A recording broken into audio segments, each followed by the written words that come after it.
Assalamu alaikum warahmatullahi wabarakatuh. Alhamdulillahi wassalatu wassalamu ala rasulillahi Muhammad bin Abdillah wa alihi wa sahbihi wa mawala ba'd. Ndugu zangu, baada ya kumshukuru Allah na kumtakia rehema Mtume Muhammad sallallahu alaihi wasallam, leo nimependa nizungumzie swala la ujio wa mwezi wa Ramadhani. Mwezi wa Ramadhani unakuja, na kwa bahati nzuri kila mtu ambaye anajifahamu, anajielewa, basi anajipanga kuhusu mwezi wa Ramadhani. Na wako wanaojipanga katika mambo ya kheri, na wapo wanaojipanga pia katika mambo ya shari. Lakini Allah atuwezeshe na atukubali na aturidhie tufikie katika mipango ya kheri. Ndugu zangu waumini, ujio wa mwezi wa Ramadhani ni mwezi ambao una nafasi kubwa ya kumpeleka mtu katika uchamungu. Ni mwezi ambao akiyafanya mambo yaliyoandaliwa, mambo yaliyopangwa, una nafasi kubwa ya kumfanya mtu aingie peponi. Mtume sallallahu alaihi wasallam katika hadithi amepata kuzungumza kuhusu ujio wa mwezi wa Ramadhani, namna mambo yanavyobadilishwa. Katika mambo ambayo yanabadilishwa ni kufunguliwa milango yote ya pepo, yote thamania, milango 8. Lakini pia ufungwa milango yote ya moto. Hii ni ishara ya kwamba Mwenyezi Mungu amewafungulia nafasi njema watu wake waweze kuingia peponi, na ni ishara kwamba Mwenyezi Mungu hawapendi watu wake waende wakaungue motoni. Lakini mtume hakuishia hapo, akasema mashaitani hufungwa. Hadithi kama ilivyo, qala Rasulullah sallallahu alaihi wasallam, idha jaa Ramadhanu futihati abwabul jannati, ukija mwezi wa Ramadhani basi milango ya pepo yote hufunguliwa. Allahu akbar. Wa ghulikat abwabun nas, na ufungwa milango ya moto. Wa sufidati shayatinu, na mashaitani wanafungwa. Aliposema sufidat, yani sufidat ay quyidat bisalasila, wanafungwa pingu za mnyororo. Rawahu Bukhari wa Muslim. Lakini kwa mtazamo wa wana wa chuoni, kupitia hadithi hii, Imamu Nawawi alipata kusema kwamba mashaitani wanaofungwa, alipata kusema kuwa mashaitani hawafungwi, bali wanazofishwa, wanapunguzwa nguvu yao, na wanazofishwa kasi yao ya kuwapotosha watu. Wa maana tasfidi shayatini, Imamu Nawawi anasema taqlilu sharrihim wa tadhifu quwwatihim. Maana ya kufungwa mashaitani ina maana hii, ni kupunguzwa uovu wao, nguvu zao, uovu wao, wa tadhifu quwwatihim, na kupunguzwa ile nguvu yao ya kuwapotosha watu. Kama vile ilivyokuwa miezi mingine walikuwa na nguvu sana ya kuwapotosha watu, basi ukifika mwezi wa Ramadhani nguvu yao inapunguzwa na wanakuwa wanazofika, hawawezi kufanya kazi vizuri kama walivyokuwa wanafanya miezi mingine. Kwa hivyo ndugu zangu waumini, bado tusitegemee kuwa mwezi wa Ramadhani mashetani wanafungwa basi tutakuwa tuko huru kabisa, bali tujipange kwa maana ya kuzihimiza nafsi zetu tokea muda huu kufanya ya kheri na kuyaacha yale ya kumuudhi Allah subhanahu wa ta'ala. Kwa nini? Ramadhani ikikupita na haukufaulu, basi wewe ujijue kwamba umefeli kiwango kikubwa sana. Na wapo watu Ramadhani watafeli. Mwenyezi Mungu asitujalie kundi hilo. Ndipo Mtume sallallahu alaihi wasallam akionekana anapanda mimbari akiitikia amin amin amin amin amin amin katika vile vizingiti. Walipomuuliza basi akasema alinijia Jibrilu mimi akaniambia katika hayo alioniambia kwamba mtu yoyote ambaye hajapata Ramadhani na imemfika akiwa na afya njema, ana uwezo wa kufunga na kufanya ibada zilizotajwa, mtu huyu kampita Ramadhani na kupata chochote, huyu angamie. Mtume akasema amin. Sasa Mwenyezi Mungu ajalie sisi tuipate Ramadhani na tuwe wenye kufaulu kuyapata yote. Ndugu zangu, mimi katika swala la kufungwa mashetani, Imam Nawawi tumeona anasema kwamba wao hawafungwi, bali uovu wao unapunguzwa. Yani hawana kazi sana kupotosha watu na nguvu zao huzoofishwa.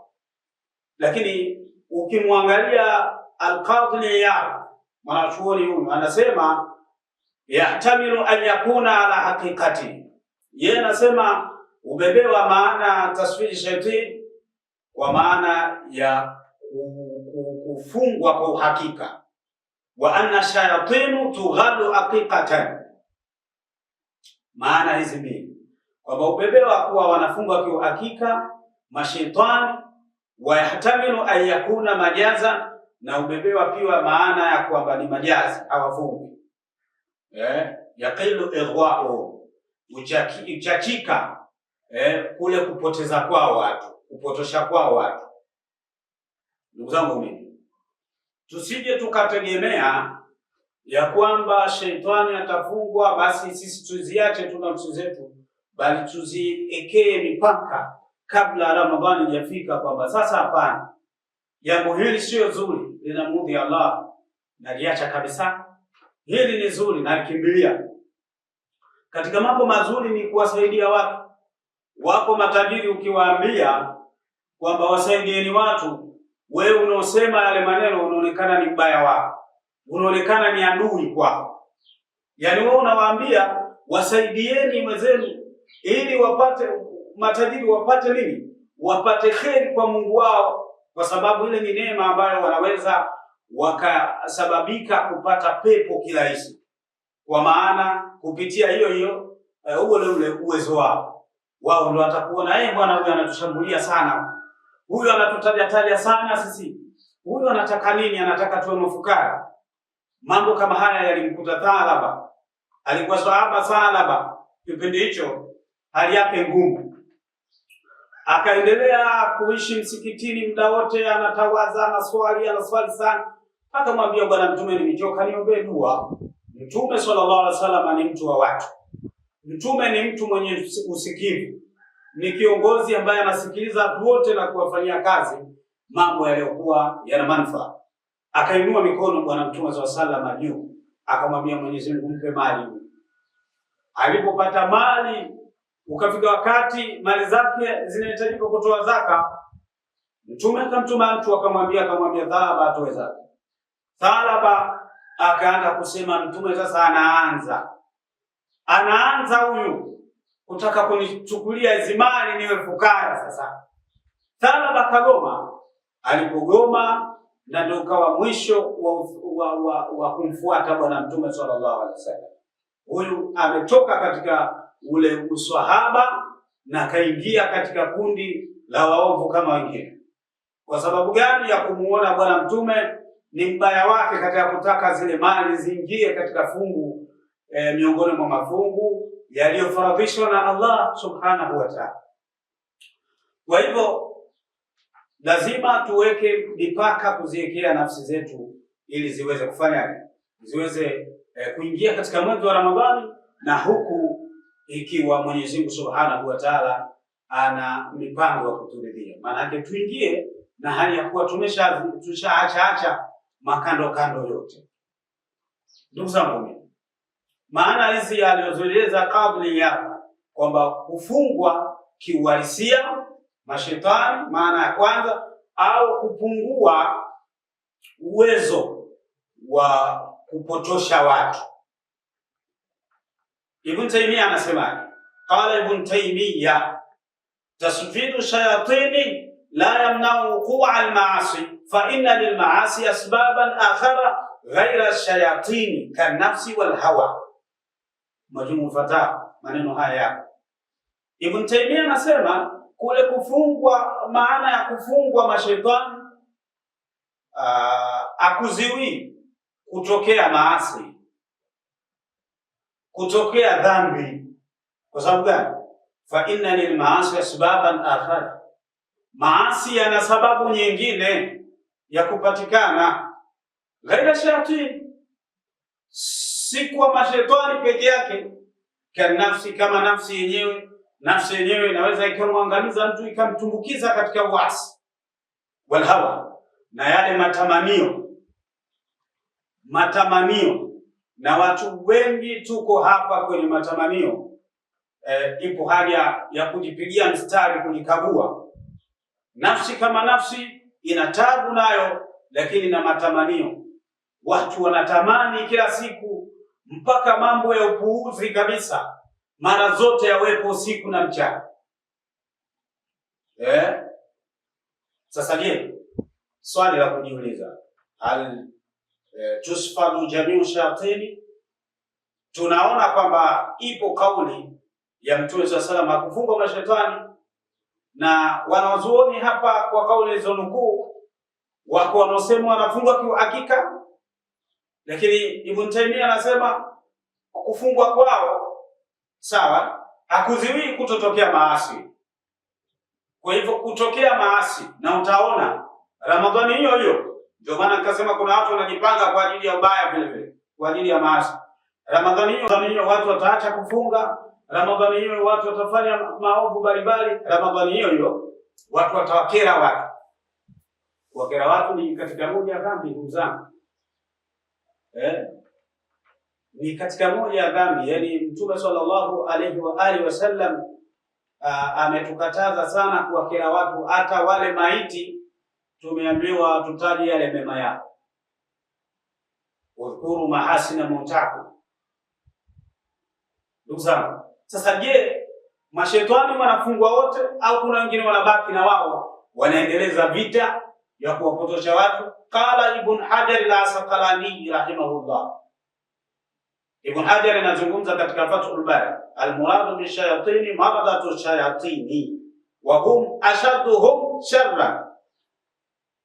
Wanapokusudiwa kuwa mashaitani hufungwa ni wale mashaitani wakubwa, na wao ndio wenye shari zaidi, wabaya zaidi, wakorofi zaidi. Hawa wanapigwa pingu, wanabaki vidogo vidogo. Kwa mantiki hiyo, bado tuna haja ya kuzikagua nafsi zetu na kujipanga na kuzikataza na kuziamrisha, ili tuingie katika mwezi wa Ramadhani tukiwa tunakwenda kufuata nyayo za Mtume sallallahu alaihi wasallam. Ramadhani itoke na sisi tayari tumeridhiwa na Allah subhanahu wa ta'ala. Sasa maana yangu ni kwamba nafsi lazima tuzipe mipaka, nafsi lazima tuzipangie, nafsi lazima tuzilazimishe. Yale ya kumudhi Allah tuyaache, na yale ambayo ya kumridhisha Allah tuendelee kuyafanya kwa kasi. Ramadhani ikiingia, tunaingia wazima wazima. Liko neno ambalo nataka kumalizia. Kuna wakati, ndugu Waislamu na waumini kwa ujumla, kuna wakati Ramadhani inaingia, tunakumbana na changamoto mbalimbali za kimaisha. Mwingine hana futari, mwingine hana daku, yani kile chakula cha sunna cha usiku, ili kukaza kupata nguvu ya kufunga Ramadhani. Sasa haya changamoto hizi zisipelekee kusema mimi sifungi Ramadhani kwa sababu futari mpaka leo sijui itakuwaje futari yangu. Sifungi kwa sababu daku mimi sijui. Kwani katika moja ya mambo ambayo mwanadamu hayajui na jambo la kesho yake atapata nini. Wala tadiri nafsu madha taksibu ghada. Qur'ani anasema hivyo. Wala nafsi ijui kesho itapata nini. kwa kuwa kesho hatujui tutapata nini, tutakuwa matajiri au mafukara, bado azima zetu ziwe ni kutekeleza tu ibada. Sawasawa tutapewa chakula, sawasawa tutapewa, hatujui. Sasa kwa nini uamue? Maana kuna wengine wanasema mimi sina daku, mimi nisifungi kabisa. Mimi kwa Ramadhani hii Mungu anisamehe. Tunasema hivi, anisamehe Mwenyezi Mungu kwa Ramadhani hii. Hapana. Ramadhani ni wajibu na ni lazima kwa kila Muislamu, mwanaume na wa kike, lazima aifunge na zitimie siku zote. Labda kwa dharura, na dharura hiyo atakuja lipa kisheria masiku mengine. Kwa hivyo kila mmoja katika Uislamu, ujio wa Ramadhani inakuja, tuzipange nafsi zetu, tuyakataze matamanio yetu kama mambo ya kuudhi, mambo ya laghau, michezo na nini. Iko michezo mbalimbali ambayo inatufanya tukose faida nyingi. Sitaki nihitaji, lakini nataja mchezo kama mmoja tu wa bao.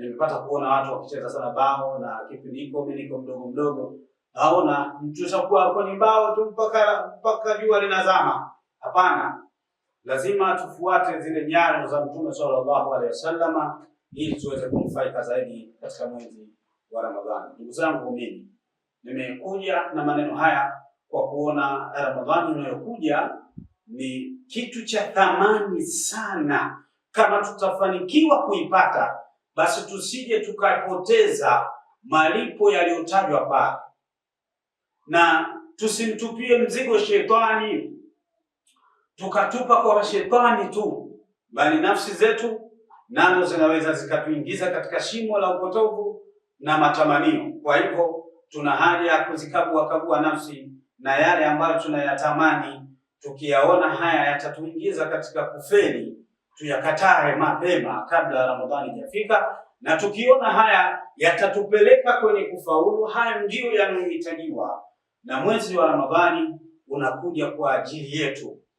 Mwenyezi Mungu Subhanahu wa Ta'ala anasema, ya ayyuhalladhina amanu kutiba alaykumus siyamu kama kutiba alal ladhina min qablikum la'allakum tattaqun. Enyi muamini, mmelazimishwa kufunga kama walivyolazimishwa waliopita kabla yenu, ili mpate kuwa wacha Mungu. Na maana kuna nafasi tunayoandaliwa kwa mwezi wa Ramadhani, lakini tuyafanye yale yote ambayo Ramadhani yametajwa kwamba haya yatamfanya mtu awe nani, afikie daraja ya juu ya uchamungu. Lakini kinyume na hivyo, unaweza kufika Ramadhani kufanya mambo mengine, na ikawa huo mwezi wa Ramadhani umepita patupu. Walafu minkum. Wassalamu alaikum warahmatullahi wabarakatuh. Tukutane tena kwenye vipindi vingine inshallah taala. Tutakuja kuzungumza mwezi wa Ramadhani na yanayohitajiwa kama Allah atatuwafikisha, ili tusikose kabla ya kuingia Ramadhani, tujue yanahitajiwa mambo gani, kama kutia nia kila siku usiku. Hapo ndio mwisho.